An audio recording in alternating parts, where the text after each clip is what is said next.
Le petit matin Sud Radio, 5h-7h, Benjamin Glaise. Il est 6h41 Sud Radio, la vie en vrai. D'ici 2050, un enfant sur 3 sera en situation d'obésité ou de surpoids. Pour lutter contre ce fléau, 2 députés proposent notamment de peser chaque élève de CE2. Cette proposition figure parmi les 10 recommandations de la mission Flash qu'ils ont menée. Les résultats ont été dévoilés cette semaine et l'un de ces 2 députés nous fait donc le plaisir d'être avec nous ce matin. Bonjour Christophe Proença. Bonjour Benjamin. Je rappelle, vous êtes donc député PS du Lot. Vous avez mené cette mission Flash aux côtés de la députée LR Frédérique Meunier. Alors, rapport très intéressant, mais déjà revenons sur cette proposition qui fait beaucoup réagir. Vous préconisez donc de mesurer et de peser tous les élèves de C2. Vous n'avez pas peur que ça stigmatise d'une certaine manière certains enfants, Christophe Proença ?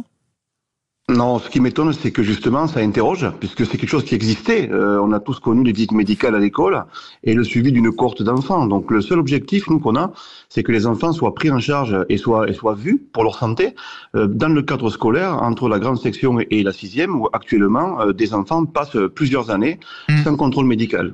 Vous l'avez dit, avant, on avait cette visite médicale. On l'a plus aujourd'hui ? On l'a plus de manière systématique, elle peut exister dans certaines écoles, elle existe quelquefois en grande section, et ensuite, on va dire, entre les 5 ans, 6 ans et l'âge de la rentrée en 6e, on n'a rien. Or, on s'aperçoit que le surpoids explose, notamment dans les classes populaires, avec des chiffres vraiment qui ont beaucoup grimpé. Sur l'obésité, c'est pareil, ça touche les milieux les plus défavorisés aussi, et donc l'État doit s'en préoccuper. L'État doit s'en préoccuper parce qu'il y a ce déficit d'activité physique qui est de plus en plus marqué chez les jeunes. Aujourd'hui, on ne fait pas assez de sport à l'école, très clairement. Alors, déjà, en préambule, je tiens à dire que l'école ne peut pas tout et qu'elle fait déjà beaucoup et qu'on lui demande de réagir sur tous les sujets. Mais nous, on a travaillé sur l'école en particulier parce qu'on a la chance d'avoir une cohorte d'enfants et donc on a besoin que l'Éducation nationale mette à disposition les moyens pour que l'école, au premier degré comme au collège et au lycée, puisse participer à ce phénomène en fait de création d'enfants d'intérieur. On a une sédentarisation du mode de vie et nos enfants ne bougent pas assez avec des résultats catastrophiques d'un point de vue physique et sur les caractéristiques aussi et les performances physiques de nos enfants. Je dirais quelques mots après. Et c'est pour ça qu'Emmanuel Macron avait mis en place ce dispositif des 30 minutes de sport par jour. C'est appliqué véritablement ça ou pas ? Alors les chiffres qu'on a, c'est une enquête du Sénat qui la donne, c'est moins de 50% qui la mettent en place. Alors ça se met en place aussi, il faut du temps, mais c'est surtout sur la méthode. Quand on voit que l'on propose des choses de manière verticale, que c'est pas discuté avec le corps enseignant, avec les syndicats, avec les directeurs, les professeurs des écoles et tout le système en fait, on a du mal à le mettre en place, surtout quand la formation n'est pas là. Donc on a un vrai travail aussi sur la formation, sur l'aide aux enseignants pour mettre en place ces 30 minutes. Voilà, beaucoup de sujets. Formation des enseignants du premier degré sur l'EPS, avec l'idée que ça fasse partie des épreuves au concours d'entrée, c'est ça ? Alors ça le fait déjà, mais sur des formes souvent à l'oral. Et la part de la formation, surtout sur l'éducation physique et sportive, est trop faible. Dans certaines écoles, sur 2 ans, il y a une vingtaine d'heures de formation sur l'éducation physique et sportive. Vous voulez aussi généraliser les tests de forme physique annuels au collège, qui est déjà testé, mais voilà, vous souhaitez généraliser, je vais y arriver cela. Et puis vous pointez du doigt aussi les certificats médicaux, les fameuses dispenses de sport. C'est quoi le problème avec ces certificats ? Alors, les certificats, c'est que ce qui nous remonte, c'est qu'ils sont très, très, très nombreux et qu'ils éloignent en fait de la pratique des enfants qui pourtant en auraient besoin. Tous les spécialistes, les médecins, considèrent qu'il y a peu de pathologies qui permettent d'éviter ou qui doivent plutôt éviter de pratiquer l'éducation physique et sportive ou une activité physique du moins. Le problème, c'est qu'il faudrait aussi que les enseignants puissent être aidés sur certaines pathologies. Et puis, il y a des enfants, même en situation de handicap, qui sont éloignés de l'activité physique et de l'éducation physique.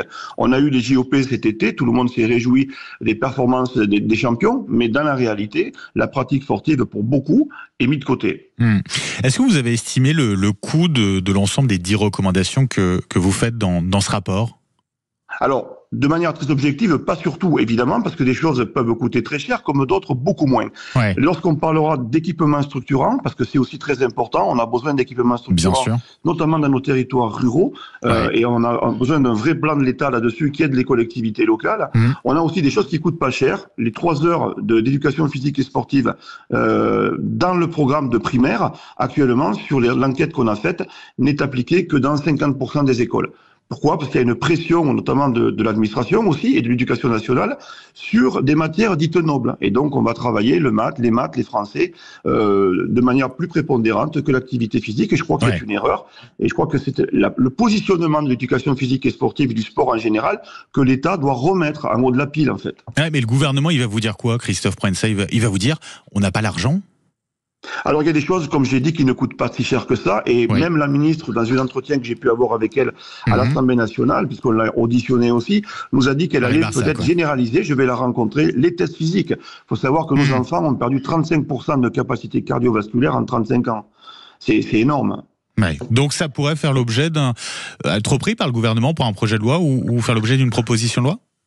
Alors, sur les 10 propositions, certaines, je pense, peuvent être reprises par le gouvernement. Elles touchent aussi 3 ministères. Donc, il nous faut rencontrer le ministère de l'Éducation nationale, le sport et la santé. Parce que le sport, c'est vraiment quelque chose de transversal. Donc, certaines propositions pourraient être reprises. Et puis, à titre personnel, avec ma collègue, on portera aussi des amendements ou des propositions de loi sur des choses comme le savoir nager, par exemple. Un enfant qui sort qui sort de l'école primaire doit savoir nager. Et puis, on doit avoir un bilan complet. Et on doit savoir qu'un enfant ne sait pas nager et y remédier au collège quand c'est possible. Christophe Proença, un grand merci d'avoir été avec nous ce matin sur Sud Radio, député PS du Lot. Passez une très belle journée.